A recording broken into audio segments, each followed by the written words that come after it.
আসসালামু আলাইকুম রহমতুল্লাহি ওবরকাতুহু। সম্মানিত দর্শক, গত প্রায় ২ মাস ধরে বাংলাদেশের রাজনীতিতে সার্জিও গোর এই শব্দটি, এই নামটি এত বেশি উচ্চারিত হচ্ছে। অবস্থা দৃষ্টে মনে হচ্ছে যে এই ভদ্রলোক বাংলাদেশের ভাগ্য বিধাতা হয়ে গেছেন এবং তাকে যেভাবে পোর্ট্রেট করা হচ্ছে বিভিন্ন সামাজিক মাধ্যমে, এমনকি মূলধারার গণমাধ্যমে, এতে করে মনে হচ্ছে যে he is more powerful than even mister Donald Trump. এটাই মনে হচ্ছে। আমাদের এই বাংলাদেশে এই যে এখন ওপেন সিক্রেট যে একটা রেজিম চেঞ্জ হয়েছে, তার সরকারের যে পরিবর্তন হয়েছে, এটা আমেরিকা করে দিয়েছে।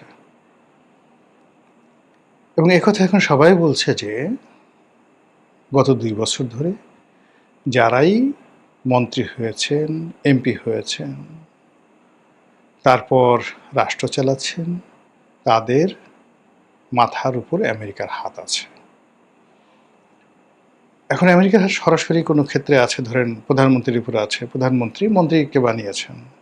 এইভাবে মানে আমেরিকা যাকে অপছন্দ করে এরকম একটা লোকও এই সরকারের ধারে কাছে যেতে পারেনি। এখন ফরহাদ মাজাহারের মতো মানুষ, তারা এখন প্রকাশ্যে এই আমেরিকার ডিপ স্টেট পলিসি, তাদের সাম্রাজ্যবাদ নীতি এবং তারা এই মুহূর্তে সরকারের উপর যে প্রভাব বিস্তার করছে, এই কথাগুলো প্রকাশ্যে বলছে। যদিও তারা ডক্টর মোহাম্মদ ইউনূসের জমানাতে কথাগুলো এভাবে বলেননি। তারা চেয়েছিলেন ইউনূসকে সাস্টেন করানোর জন্য। কিন্তু এখন তারা বলছেন যে আমরা যতই তাকে ভালো বলার চেষ্টা করেছি, কিন্তু আমেরিকা থেকে যেভাবে কল কাঠিয়ে নিয়েছেন সেভাবে ইউনূস আসলে অ্যাক্ট করেছেন বা রিঅ্যাক্ট করেছেন। আবার তারা এখন বলার চেষ্টা করছেন এই গ্রুপটি, জনাব ফরহাদ মাজাহার এবং তার সঙ্গে তার যারা ভক্ত মুরিদান রয়েছেন, তাদের বক্তব্য হলো জনাব তারেক রহমান সাহেব is a extended version or element of doctor Mohammad Yunus, nothing more. এটা ইউনূস প্লাস গভর্নমেন্ট, এটা আমেরিকা ডিপ স্টেট ভার্সন 2, এইভাবে তারা বলার চেষ্টা করছেন। তো সেই কারণে বারবার এই সার্জিও গোরের কথাগুলো আমাদের সামনে চলে আসছে। আর সার্জিও গোরের এই বক্তব্য সামনে আনার আগে আমাদের দেশে দুটো নাম, একটা হলো পিটার ডি হাস আর একটা হলো ডোনাল্ড লু। তার মধ্যে মিস্টার ডোনাল্ড লু, তিনি বাংলাদেশের রেজিম চেঞ্জ করেছেন, পাকিস্তানের রেজিম চেঞ্জ করেছেন, শ্রীলঙ্কার রেজিম চেঞ্জ করেছেন এবং এটা মানে ক্লাইভকে যেভাবে পাক ভারত উপমহাদেশে ইতিহাসের একজন পট পরিবর্তনকারী, আপনি যেভাবে বলেন না কেন, পট পরিবর্তনকারী হিসেবে বিবেচনা করা হয়, তার চাইতেও মিস্টার ডোনাল্ড লু আমাদের এই পাক ভারত উপমহাদেশে তার এই রেজিম চেঞ্জের পলিসির কারণে অমর হয়ে থাকবেন। আপনি দেখেন পুরো মধ্যপ্রাচ্যের প্রথম মহাযুদ্ধের সময়টিতে অটোম্যানদের পতন, ওখানে ইংরেজদের রাজত্ব, ইউরোপীয়দের রাজত্ব এবং আজকে এই যে প্রথম মহাযুদ্ধ থেকে আজকে যে পুরো ইউরোপ এবং আমেরিকা পুরো মধ্যপ্রাচ্য যে শোষণ করেছে, সেই শোষণের যে নায়ক, যিনি এই পুরো জিনিসটাকে কুক করেছেন, তিনি একজন কর্নেল ছিলেন ব্রিটিশ গোয়েন্দা সংস্থা MI6। আপনারা জানেন যে তাদের দুটো গোয়েন্দা সংস্থা রয়েছে, MI6 এবং MI5।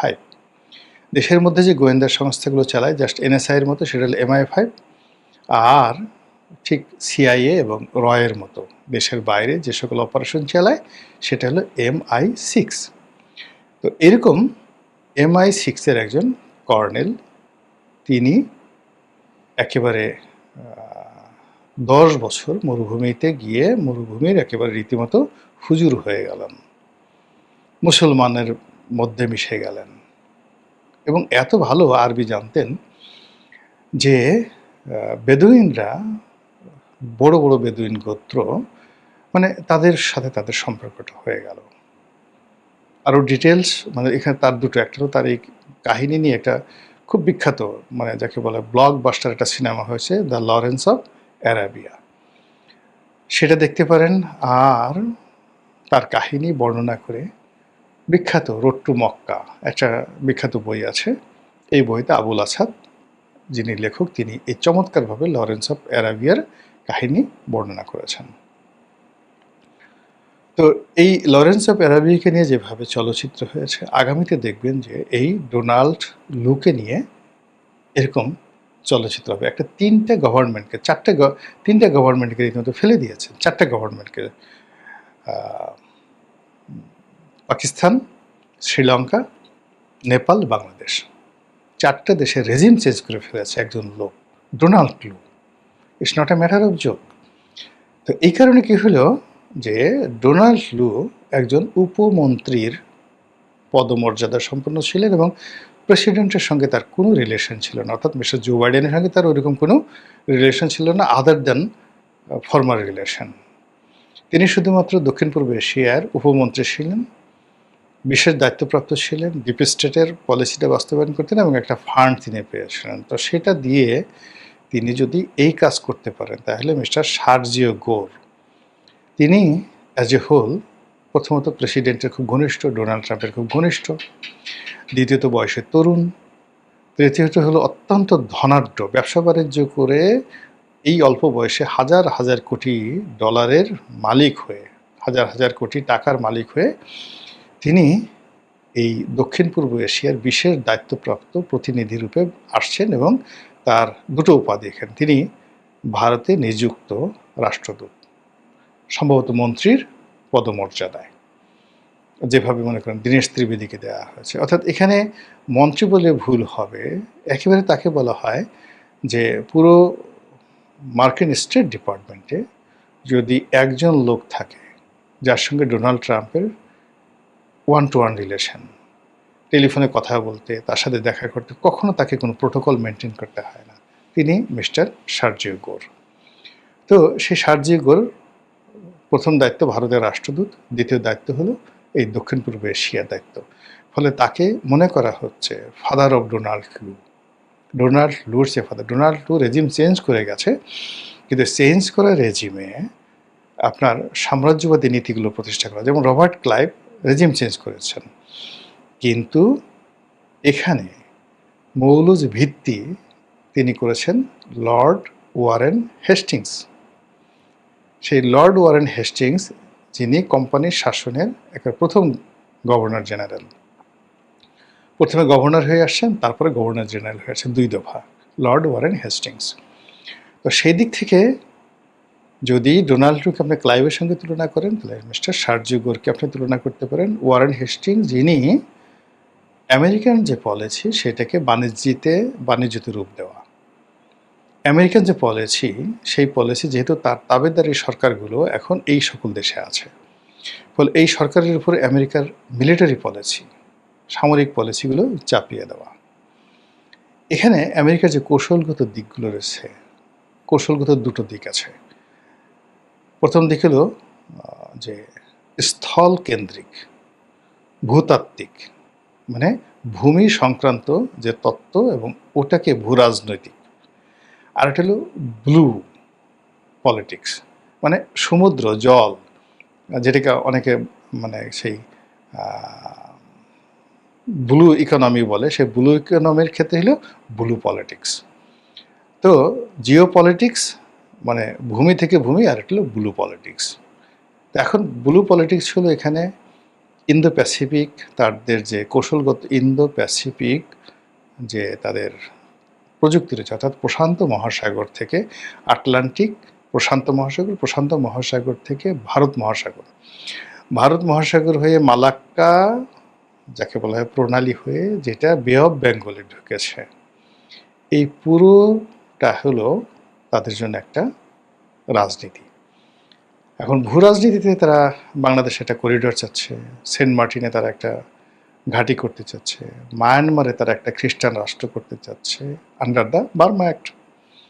আর তাদের যে প্যাসিফিক কমান্ড ছিল, সেই প্যাসিফিক কমান্ডটাকে এনে তারা ইন্দো প্যাসিফিক করলো। ইন্দো প্যাসিফিককে বাদ দিয়ে এখন তাদের বে অফ বেঙ্গল, তাদের যে কৌশলগত ব্লু পলিটিক্স সেখানে চলে আসছে। অর্থাৎ তারা সমুদ্রে তারা আধিপত্য চায় এই অঞ্চলে, এবং আধিপত্য করতে গিয়ে তারা চীনের সঙ্গে কন্ট্রাডিক্ট করতে চায় না, ভারতের সাথে কন্ট্রাডিক্ট করতে চায় না। আর কন্ট্রাডিক্ট করতে না গেলে তাহলে এই বে অফ বেঙ্গলে তারা বাংলাদেশের জলসীমা এবং মায়ানমারের জলসীমা, আমরা যেহেতু সুদু মাকড়া পার্টি, আমাদেরকে কান মূল্য আমাদের কিছু করার নেই। ফলে আমাদের যে মহীসোপান আছে, আমাদের যে বঙ্গোপসাগরের যে অঞ্চলটুকু আমাদের কর্তৃত্বে আছে, আমাদের এবং মায়ানমারের, এই জায়গাতে তারা মাতুব্বারিটা করতে চায়।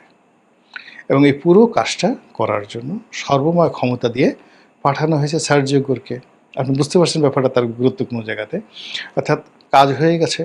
এখন এখানে যেখানে মিলিটারি পাঠানো দরকার মিলিটারি, যেখানে ব্যবসায়ী পাঠানো দরকার ব্যবসায়ী, যেখানে ধর্ম কর্মের পর সেখানে আপনার যাজকরা আসবে। As a whole British East India Company Lord Warren হেস্টিংসের জমানাতে যেভাবে এসেছিল, যেভাবে তারা সিভিল সার্ভিস করেছিল, যেভাবে তারা মিলিটারি সার্ভিস করেছিল, যেভাবে তারা ইংরেজি ভাষাটাকে এখানে বুঝিয়ে দিয়েছিল, ঠিক সেম কাজটা এখন সার্জিও গোরের মাধ্যমে করার জন্য মিস্টার ডোনাল্ড ট্রাম্প তার সবচেয়ে পছন্দের একটা মানুষকে ভারতের রাষ্ট্রদূত করেছে। এখানে আমি আগের যে অংশটাকে আলোচনা করি সেটিকে যদি আপনি দেখেন, তো তাদের ফার্স্ট প্ল্যান হলো বে অফ বেঙ্গল। এখান থেকে তারা সোজা চলে যাবে মালাক্কা প্রণালীতে, যেটা ইন্দোনেশিয়ার মধ্যে আছে। ইন্দোনেশিয়া দুর্বল একটা রাষ্ট্র, এবং ভারতকে যেটা বলা হয়েছে যে ভাই তোমার সাথে আমার অন্য বিজনেস প্রবলেম আছে, যা কিছু আছে, কিন্তু বাংলাদেশ নিয়ে, মিয়ানমার নিয়ে তুমি তোমার স্বার্থ দেখো, আমরা আমাদের স্বার্থ দেখি, এখানে আমাদের কন্ট্রাডিক্ট হবে না। আমরা যে জিনিসগুলো চেয়েছি সেটা আমরা শুধুমাত্র আমাদের সেই জায়গাগুলো আছে। আর তোমরা যেটা তোমাদের সেভেন সিস্টার চাচ্ছ, মায়ানমারকে বলা হচ্ছে তোমরা যে জিনিসগুলো চাচ্ছ, কোনো সমস্যা নেই, আমরা সবাই এখানে ভাগাযোগি করে কাজ করি, কোনো প্রবলেম নেই। প্রবলেম হবে চীনের। ফলে চীন তোমাদেরও শত্রু, আমাদেরও শত্রু। তো এই জিনিসগুলোর যাতে একটা ডিপ্লোম্যাটিক চ্যানেল চমৎকারভাবে চলে, এই জন্য একেবারে বিশ্বস্ত একজন লোক মিস্টার সার্জিও গোরকে দিল্লিতে পাঠানো হয়েছে। এখন সার্জিও গোর বাংলাদেশে আসার আগে তার বহু টিম, গোয়েন্দা team, military team, FBI team, বহু টিম বাংলাদেশে হয়তো আসছে।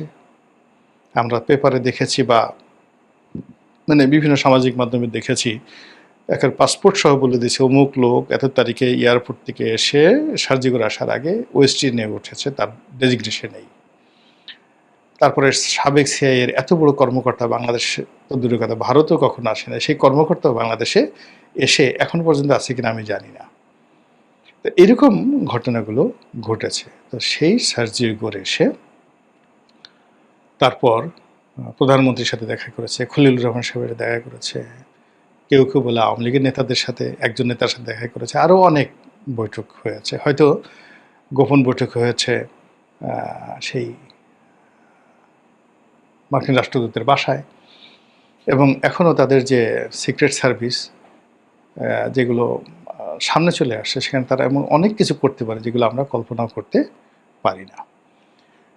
এর ফলে ওনার এই আগমনকে নিয়ে প্রচুর আলোচনা হচ্ছে, সমালোচনা হচ্ছে, এবং যারা প্রো আমেরিকান তাদের বক্তব্য হলো সরকারকে এই সার্জিও গোর একটা রেড সিগন্যাল দিতে আসছে।